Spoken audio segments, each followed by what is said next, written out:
Hey, Norway, thank you for having a crazy American. Okay, so I'm gotta take a picture. Everybody wave, because everybody back in San Francisco wants to see how beautiful you all are. Okay, so I am honored to be here, and I hope if I had to do this in Norwegian, this would be a completely different presentation. So thank you for letting me do it in English. And if you miss any of it, you can find me later at the party, or you can go to our website and get everything. But I'm very honored that I was invited to be here, and I'll just say a big thanks. I'm going to cover some of the trends that we see in the US that hopefully will apply to you, and they're in food and drink and hotels and restaurants and marketing. And then we'll try to apply everything a little bit to all of you. And then what we don't apply, you can read on our website or come visit San Francisco, and I'll take you around and show you a great time. Right? Okay. I'm done. Okay, I invited you all to San Francisco.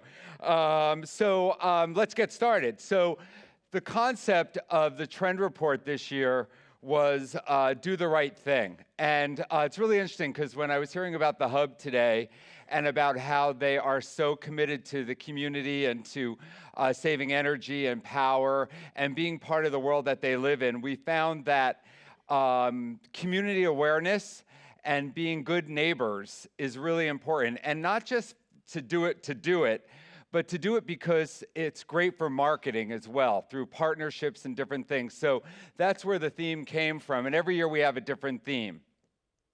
And so before I go into it a little bit, I'm going to take you through a little bit about us. My favorite thing to talk about is me, but I have a short time frame, so I'll do that at the party later too.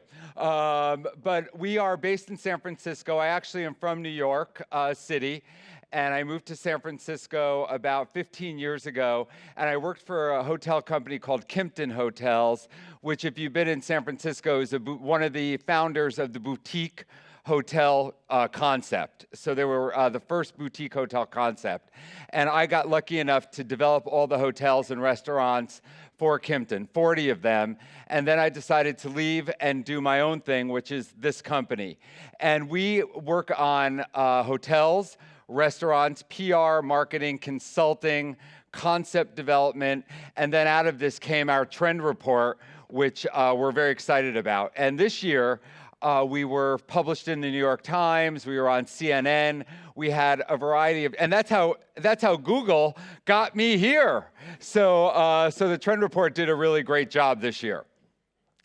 And how we trend is, there's my beautiful team of people that are out there trending all the time. It's a hard job, but somebody has to do it. We get to eat.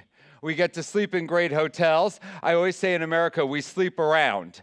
And that's a good thing, right? But we get to visit a lot of different properties, and then we read, and we start to watch everything. It's a year in progress, and there's about, I'd say, close to 200 trends that end up being whittled down to about 50 when we publish the report. And some of these trends, when you see them, you're going to say, Andrew, that's already out there. And that's already happened, and that's okay, because that means you should be doing it if you're not. Some of these are, bigger predictions, and some of these are a little like, and next year when I'm back, if I'm back, or if I'm not back, I'll call you. But when they'll say, what was he thinking? There's a few of those going, he was really maybe smoking something a little funny when he came up with that trend. Okay, so here we go. So we're going to look back at some of the trends that we predicted that actually became, cultural, as we called them. And this is the United States, as I said, and some of these we've been watching in the last 3 days that we've been here. But this whole concept of fast casual, not just the Burger Kings and the McDonald's, but the kinds of food that you can get quick and you can get fast and you can get at a counter, versus the way we used to always do fine dining or sit-down service. So we got to see, have you all been to the Oslo Food Hall, that beautiful new food hall that just opened? And that's a great example of how the fast casual movement has really taken over. In the United States, where it's really expensive to run a restaurant, there's a lot of labor cutting. We're having to cut some labor. And by being able to order at a counter and then go and sit and get great food, but great food and great service, even if it's limited, became really something. So you can see examples of some things here. And by the way, some of the pictures that you see are examples of our favorite restaurants in the US. And when you visit, I can send you a list. But this whole concept, there was fast casual, and now there's fine casual. And fine casual means that the quality of the food and the service, even if it's limited, is better than, let's say going to a chain, like a quick service chain. So this is big, big, big, big in the US. Is it big out here already? Are you seeing a lot of more fast casual chains coming? You could shake your head and just act like, oh yes, Andrew, it's really happening. Okay. So we know that lunch here isn't as big. Well, from what I understand, lunch here isn't as big a deal as it is in the United States. Very, quick sandwich and a quick grab, something to eat. But in the US, we used to have these long business lunches that would go on and on, right? 3 martinis, a lot of fun. And that sort of has gone away to this new lunch, which is a lot more casual, very quick. And the style of service, again, is very approachable. So who's millennial? Raise your hand if you're a millennial. Wait, there's only 2 millennials in this whole audience? Lie. Okay. So we have the millennials to thank for a lot of what you're going to see today, because millennials have driven, in a good way, sometimes millennials get a bad rap. They're like, oh, millennial. But the thing about millennials is they sort of taught us that they want to know about experiences, and they want to know where things are where things are coming from, while they're coming from there. And so we're, as a non-millennial, though hard to believe, you'll see that that we're benefiting from a lot of this stuff. And one of the biggest trends that came out of the millennial generation is the concept of sharing. People love to share. They love to, rather than getting your own food now at a restaurant, it sort of goes into the center of the table and everybody shares it, or you figure out who's eating what, and then everybody sort of figures it out. So this daily transformations is also very big. By day, it can be very fast casual, and by night, it can transform into a full-service restaurant. And this is really popular for hotels that may have a coffee bar by day and then have a wine bar by night. I'm flying back to San Francisco tomorrow because we're opening the Virgin Atlantic Hotel in San Francisco, and we have this coffee bar by day that we transform into a wine bar by night. And now, obviously, hotels are embracing technology. This is a very funny, well, it's not funny, but there's robots that are going to be cleaning your room eventually and delivering room service. And has anybody seen any robots in action yet? Robots are really hitting big in the United States, but I don't love it because I still think you go to a hotel for the human experience of being greeted. And I know you're going to hear from the gentleman next about what it's like, the human experience, but we do have this robotic world happening. This mirror is actually in one of our hotel clients. It's all touch screen, and you can touch this mirror, and you can literally order your room service from the mirror. Wouldn't it be great if you could touch this mirror and somebody'd say, "You look really good today," or like, "Oh, how pretty are you? You're so pretty." But the concept of the mirror and it turns into a TV. It turns into everything, and some of the more modern hotels that are very flexible are using a lot of technology. I, again, am not a huge fan of all this technology because I feel like we're missing the human connection, which is why we love to eat out in restaurants and why we love to stay in hotels. But it's really happening. Delivery on demand. This is something that we have a lot of in the United States. We have the best restaurants delivering food now. I heard that you have something called Foodora, right? Yes. Well, we have about 10 of those, in the United States. And again, there's always a reason for it. It's great. You get to have restaurant quality food delivered to you. But I caution you all, you need to keep going out and supporting restaurants because that's what they're there for, and you're there to socialize and everything. And I will say this, the food will never taste as good when you get it home as when you get it in the restaurant, but it's a great way to up the ante and impress your friends by ordering great food. So this is a big deal. But just so you know, in the United States, there's these, Uber has Uber Eats. So the same people that drop you off can drop food off now. Caviar and Postmates, these are all services that are doing delivery. It's gotten very, very competitive. So does anybody know what talking trash is? Like, you watch the Kardashians. I see you get that here. So I was like, of all the things that they could bring to Norway, for you all to see what the U.S. is like, you're getting the Kardashians. But that's not what this is. This is about the idea that we don't throw anything out anymore. Like, everything is reused.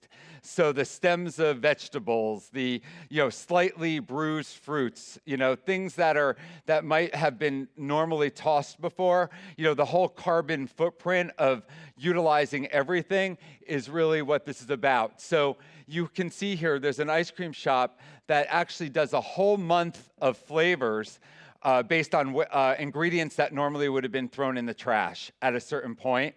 And the idea is why? Because we're running out of room for trash. And the other thing, too, is that we have to support farmers, and we have to really use just about everything. So what you should try to do is think about, and again, here is a great example, because I heard earlier everything that they're doing, but this whole idea of reuse and using everything is really important. Millennials, here we go. Here we go, you millennials. They want plant-based meals. Does everybody get that? I see that you have something called Beyond Meat now. It's the burger that's made from beets and vegetables, and it actually, when you cut it, it actually bleeds like a regular hamburger. Well, this whole idea of these are not just vegans. Is anybody vegan in here? Like completely vegan? I love this crowd. Because in the U.S., there's always like 3 girls that raise their hands. But that's so awesome that there's no vegans. We're going to eat meat tonight. Okay. So this slide may not be that important to you then. But it is becoming more and more important. Having plant-based diet options, not just the one vegetarian item on every menu, because vegetables can be as great as meat or fish or anything, and more chefs are using them. So this is that's actually a burger made from natural products. It's beet-based, and you can see here it's called the Impossible Burger, and it's everywhere in the United States right now. Beer, this is a very popular trend for this market, so I won't go into this because we're very aligned on this. But this whole idea of craft beer, like little microbreweries, even though I loved the presenter before who said, we tried it and it didn't work. But there's a lot of breweries popping up. And one thing that's very big too, again, because of the carbon footprint, is they're going from bottle back to can. And the can actually gives a real, they're using artists to design the cans that the beers are going to be in. So you could see a lot of this, but you could see some great local breweries here. And it's minimal and it's kind of fun. And so, but we've been testing a lot of your beers, so it's been a lot of fun. And then mocktails. Does everybody know what a mocktail is? It's a cocktail with no liquor. Another boring thing, right? Hey, is that but they're really popular. And in the past, it's always been for people that don't drink or like soon-to-be moms or all this. But now people are going out and they're enjoying cocktails. And sometimes you just don't want to have alcohol. So the more creative you get with mocktails, the better. And there's some really, really fun examples of cocktails that are being done with some health energy opportunities, some herbs, different things that make these cocktails more interesting. Okay, so now we're getting into now. That's a little of the past. Are you ready? Yeah. Okay, good. I love that you're humoring me. Okay. So I talked about this whole do the right thing. And so a little bit about this is whether it's fighting for gender equality in your restaurant, it's fighting for bringing immigrants in and letting them work legally. You probably know what's going on in the United States right now, right? Not a happy, great time for us right now. But what it has done is it's brought the country together in a way of saying we have to fight for women, we have to fight for equality, we have to fight for immigrants, and we as hospitality professionals have the best platform to do this, wouldn't you say? Right? Give yourselves a round of applause. because there's no other industry that's more visible than our industry. And we touch, not literally, but we touch more people every day via, check-in, our hotels, our restaurants, the people that supply all of the ingredients and everything that we need. And you all, I'm going to tell you this, if I leave you with one thing, your company should all have a policy about how you're giving back. How you're giving back to the world. And not just for the feel-good nature, because it's going to do you great when it comes to marketing, because people look for companies that give back now. So partner with somebody that you believe in and treat it like a partnership. Don't just treat it like, oh, we're just going to give them money and that's going to be it. Say to them, like, I'm doing this for you. What are you going to do for me? What are you going to do for my company that's going to expose the message of how we're supporting each other? Okay, I'm doing good on time here. So this is a really good example. We had a restaurant in San Francisco that called in 24 pastry chefs, and they all created a dessert, and we did a very large bake sale, and all the proceeds went to teaching kids, underprivileged kids, how to cook better for themselves. And the restaurant got so much press and so much attention for doing this, so it's a win-win situation. Okay, some food trends. We talked about this, but this is sort of interesting. I don't know if this is hit here. This is meat and meat and shrimp and seafood being grown in laboratories now. A little weird, right? So so it's cultured meat. So they're taking what the cells from the different animals or different seafood, and they're actually taking it and creating the meat in laboratories, and they're using that now because, again, there's a concern that we're going to run out. As the world at large, we're going to run out. So you're starting to see this here. So you're going to see these are meatballs being made with that impossible meat that I talked about a few minutes ago. Globally inspired breakfasts, very big. We are inspired by your breakfast, everybody. So Kyle and I, who's here with me, we've never seen more smoked stuff. Like today, we were like, wow, there's a lot of smoked stuff. But it actually was, so I was sort of like, I'm going to go back and do our Norwegian style breakfast at one of our restaurants because it's so much fun, and you love breakfast. It appears that way, right? Yeah, I mean, that was amazing.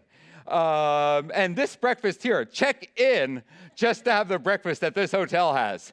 But what we've been saying is that there's globally inspired, so in the US and all over the world, we just are more interested in what's going on in the world around us, right? So trying different things and tasting different cultures, like when you go to that food hall, you see all these different cultures under one roof. And I think this is great, but breakfast has become really big for us. Again, I'm not going to go into a lot of these examples, but Israeli-style breakfast has become extremely popular in the US right now. What I'm going to say is, however you apply these, even if you impress your friends at parties with some of these trends, just you think about what you could be doing in your hotels, your restaurants as vendors, how you could maybe apply some of this to, the coming years. Savory desserts. So you also love your desserts, right? Yeah, and I saw a lot of donuts out there and that, your Norwegian ring dessert, what's that called? Oh, it's so good. But this is actually where they're savory. They're not sweet, and they're being served as entrees, and they're being served in different ways. So you can see examples here of savory fillings, and this is the dish of the year. It's chicken liver donut with black honey glaze. That was an entree that was just done as a donut. So the idea of meshing things up and surprising people, surprising and delighting. And who do we have to thank for that? The Millennials. Okay. Seed to table. So this is really interesting now too, because farmers are able to take, it's a new trend, they're working directly with farmers. Chefs are working directly with farmers to harvest seeds and grow seeds that have a certain flavor profile just for them. So, a lot of people just worry about yield or like getting volume out of their crops. That's not made for this. These vegetables always don't look great, and they're usually a smaller lot, but they're seeds that are being grown just for them. There's a seed company in the US called Row 7 Seed Company. Check it out. It's very, very cool. And I would just say, again, farmers and chefs, we have to support the farmers, because without them, we're not going to have vegetables, fresh vegetables anymore. Okay, some hotel trends. One of my favorite trends of the year is non-brand hotels. This hotel, called the Doghouse Hotel and Brewery, is a hotel it's a brewery in the hotel and vice versa. So everything in the hotel is beer related. Wouldn't that be a fun hotel to stay in? Like there's literally a tap in the shower of the hotel. And so you can see in-room taps, hop-infused soaps. There's a refrigerator in the shower in case you get thirsty. There's all these things, but it's related. But what's fun about this trend is that brands like health club brands, like there's a brand called Equinox in the US, they're doing hotels now. Fashion brands are doing hotels now. So why is this all important? Because again, it's extensions of cool things. And again, we as I'm a boutique hotel person at the heart of it. The idea of being able to do some things that bigger hotels can't do is really fun. But here again, I've been so impressed with this property because even some of the partners that they have, like the shampoos that they're using, everybody's thinking about this now. They're thinking about how can we align ourselves. But this is really fun. Okay, digital detox. So one of the things now, wouldn't you love to get rid of your cell phone your iPhone for an hour? Just say, God, if I didn't have to look at how many people have looked at their iPhones while I've been up here talking? Be honest. Who's checking email right now? Okay, so just think about if you checked into a hotel and you were able to literally check your phone, even if it was for a limited amount of time, just so you could have an hour of peace where you weren't checking it. So there are actually hotels now that have safes where you can lock up your digital devices with the combination and timer that only the front desk knows. So no matter how much you want that phone, you're being forced to relax. You're being forced to relax. And if guests participate, they get 10% off. Yeah, so we also have restaurants now where you check your phone at the front desk. Now, the influencers who are taking pictures of everything that they're eating, they may not want to check, but you've also probably maybe played the game where when you come in, everybody puts their phones in the center of the table, and the first one who grabs it pays the bill. So this whole idea that we all need to take a mental break, hotels are really working on that. And that leads us to the next thing, the luxury treatments. So we're weary travelers, we're worn out. You get to a hotel, and then this is true for even hotels that don't have spas. Partner with a cool spa company and do some very interesting spa treatments as part of your experience. I know it's not open yet here, but the spa floor or the relaxation room here is going to be really incredible. But even if you have a small hotel, figure out a way to create a relaxing experience, because there's the idea that you want to check in and check out, even if it's just for a short period of time. All right, and then some beverage trends. This is not big here, I found out yesterday, and probably won't become big here, but in California, we're having a lot of fun. Because in I think now 8 states, pot is legal. Marijuana is legal, which is sort of interesting to me, but this is actually not that. This is CBD, which is actually the relaxing quality of marijuana. It's not the stuff that gets you high. It's the relaxing, and they're actually using it in cocktails now. So you imagine, you are just so relaxed after you drink that cocktail. But they're doing really cool examples of it. And, I don't know if it'll ever come here, but the idea of infusing cocktails with relaxing herbs or turmeric, things that are good for you. We went to a really fun bar last night, that whole botanical bar. How many people went on that tour last night? That was pretty cool, right? So they're using botanics in a lot of this thing.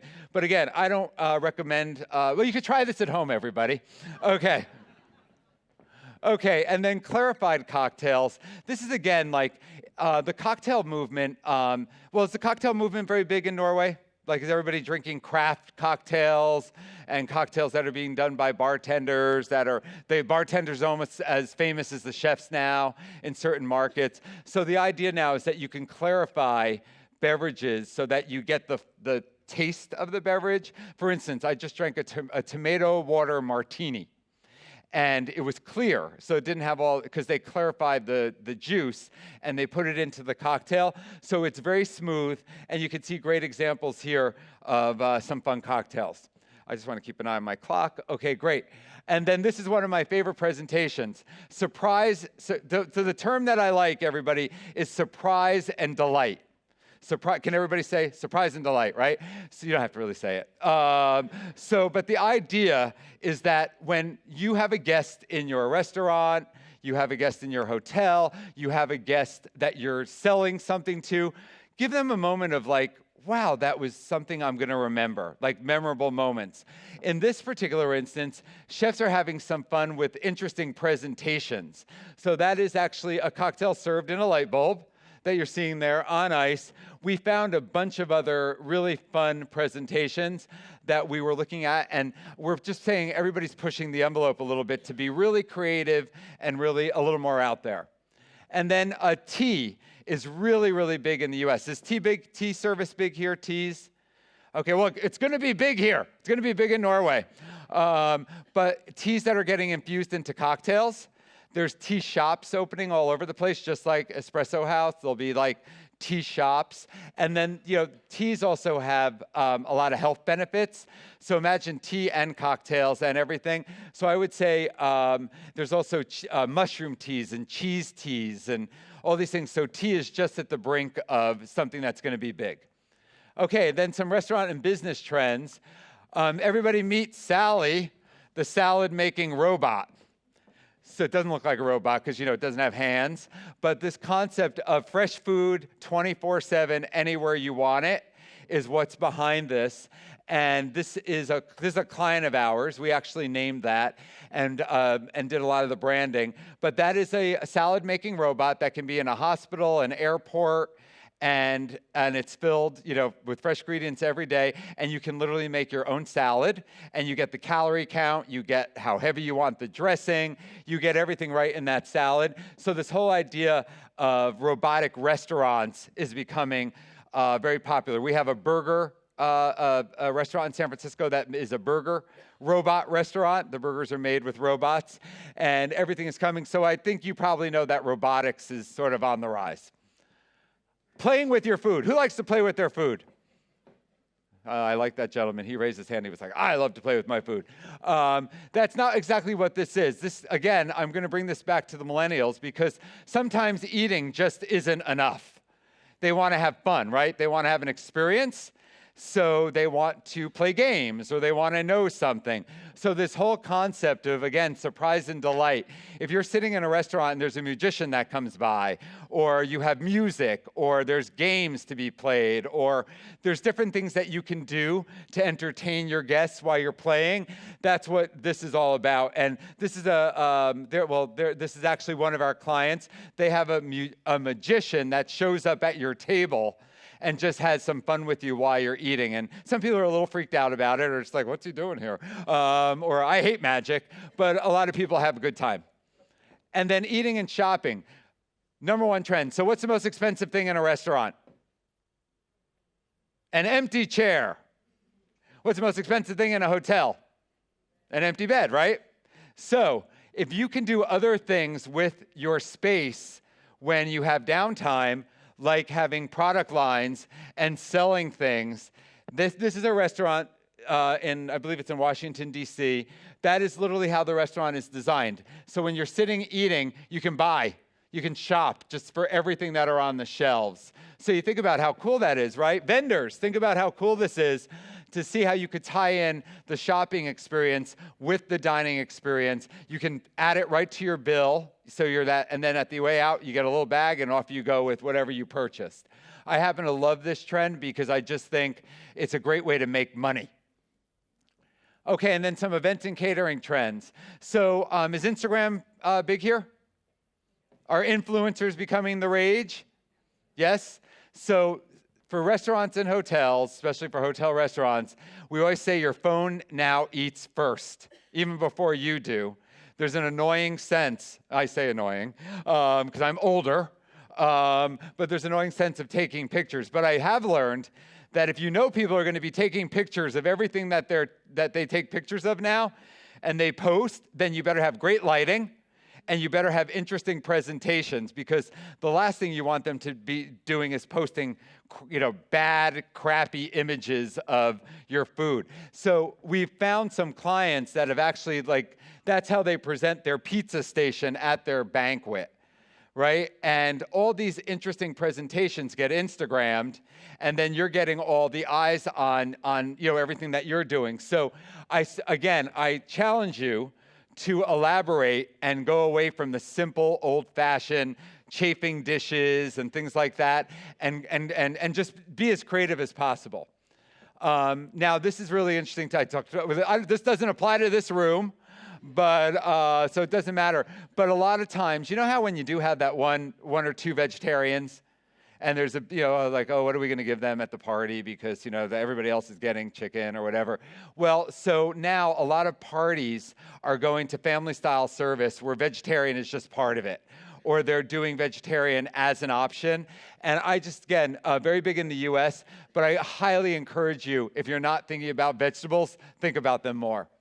Okay, and then how to make your mark, marketing and PR trends, doing great. Okay, so experiential marketing. Does everybody know what that means? So everything should be about the experience. When you're the Viking. Where's the Viking gentleman? Is he still here? That was an amazing presentation. Go Viking or go home, right? I don't think that was the tagline. That's the US version of it. But the concept of what he was selling there was the experience, right? When you watch that video, when you watch the video for this hotel, it was about the experience of what you're going to get. Sometimes the experience is actually, the anticipation of the experience is actually better than the experience, right?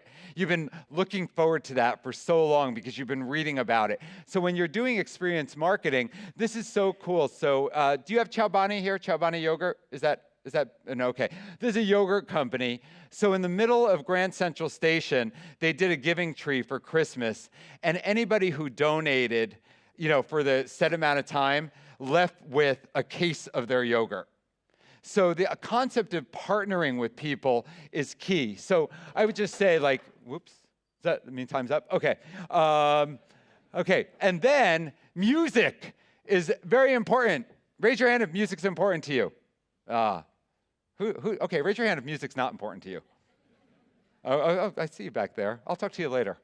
Okay, anyway, what's really cool about this is it's part of the experience, and so restaurants are having playlists and hotels that are curated for them by famous DJs, or they're working with Spotify or somebody, and then you can actually download the playlist from your favorite restaurant or your favorite hotel. And there's this one place in San Francisco that actually calls you in advance and asks you what kind of music you would like for your experience this evening. And then they curate the playlist for you. So, and this is a restaurant in San Francisco. So when you're eating, you get, here's tonight's playlist, and you can take that home and you can download it. Isn't that cool? Yeah, I know, I'm almost done. Come on, humor me. One more. Okay. Unexpected names. Naming a hotel and restaurant is probably the hardest thing that everybody does, because every time you think you came up with a good name, somebody says, nah, somebody already has that, or, oh, that's really not so fun. And so one of the things that we've noticed is more whimsical names, and more, there was somebody was telling us last night, the restaurant on the second floor of a building is called The Second to the Right, or something like that here. Well, memorable these names are. So some of these names that you could see here is this is school night. We have Don't Tell Your Mother. like different bars, things like that. So if you're having a hard time naming something, get a little creative with it. And then, okay, we're going to talk about influencers for a minute, because there's a lot of influencers that have really big followings, but they're not as influential as you think, because they've either bought those followings or they've followed people. So have you all been hit up to host influencers? Hotel people, restaurant people, they all want something, right? So, and I'm saying that like I'm against it. What I'm not against is what they're called now nano influencers, which are, even if they have smaller followings, they're very vetted. And so they could have 1,000 people, but the kind of people they have are the people that you want to know about your properties. So when you're vetting these, really dig in, really figure out who are these people, why are they interested in my property, are they going to really write about it, who's going to care? And I would also say, try to avoid paying them. I think sometimes you have to, but if you don't have to, don't worry about it. But this is going to be really big. And then it's the other thing, Instagram stories. Who's on Instagram? And are you doing stories, or are you doing just posts? So like an old guy like me loves to post. The younger folks tell me that the stories are much more impactful. And when you look at this, you can see 400 million people use Instagram stories every day. Okay, just think about that. Think about the power of that. And it's going to continue to grow in popularity. So if you don't understand Instagram as it relates to your brands and what you're doing, I would highly suggest that you really dig into that, because it's getting bigger and bigger. And then amped up partnerships. We talked about this a little bit, but I would say if you, every partner, there should be a marketing opportunity. So if you're a restaurant and you use a coffee company, what could you be doing together? If you use a seafood company where you're sourcing your seafood from, what could you be doing together? If you're using a linen company in the hotels, what could you be doing together? If you're pet friendly, find a great pet store or a pet charity and figure out what you could be doing together. So what I'm saying is partnership marketing is, so the two things I'm going to leave you with is partnership marketing and cause-related marketing. Anything related to a cause, because if you're just spending money to buy ads, think about what you could do if you were giving back and getting the value of the same thing that you're doing. So partnerships and cause-related. And the last one I'll tell you about is evangelist marketing. Does everybody know what an evangelist is? Like a super fan. If you could build fans of everybody and they did your job of telling them about what you do every day, think about how great your world would be, right? You wouldn't need to take an ad, because somebody out there is going to be saying, I stayed at the Hub last night, and oh my God, that was the best hotel I ever stayed at, and so on and so on and so on, right? So you think about when you love a product, do you tell your friends, I love this product, right? So you really want that endorsement or that evangelist marketing. And that is what I have for you today. I just want to say thank you again for having me. It was a pleasure. I hope I kept you all awake.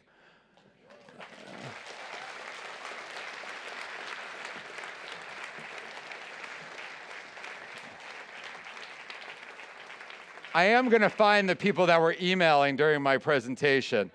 But thank you again. Thank you so much for having me.